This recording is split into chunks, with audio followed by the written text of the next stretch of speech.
ఎన్నికలు వద్దనడానికి కారణం ఏంటంటే మేము కార్మికులు వద్దనట్లేదు. కార్మికులకు కావాల్సింది ఫస్ట్ విలీనం.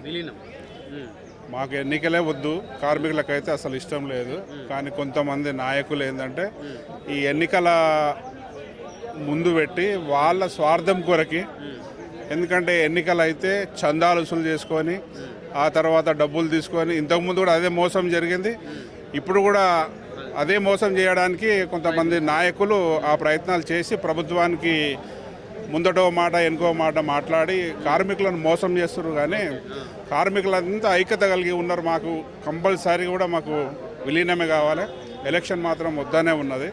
రెండోది, దీనికి వాళ్ళు చెప్పిన మాటలు విన్నటువంటి ఈ ప్రభుత్వం వాళ్ళు కూడా ఏంటంటే కాలయాపన చేయడానికి ఒక టైం దొరికింది వాళ్ళకి.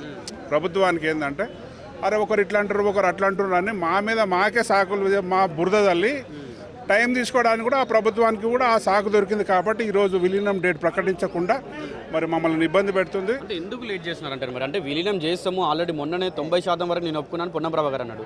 రేవంత్ రెడ్డి కూడా నేను ఎప్పుడు కూడా కార్మికుల పక్కనే ఉంటా, కార్మికుల సైడ్నే ఉంటాను నేను కూడా అని చెప్పి రేవంత్ రెడ్డి చెప్పిండు. మరి ఎందుకు అవుతుంది విలీనం? అది ప్రభుత్వం ఏంటంటే అది కావాల్సుకొని టైం వేస్ట్ చేస్తుంది. ఎందుకంటే కాలయాపన చేస్తారు.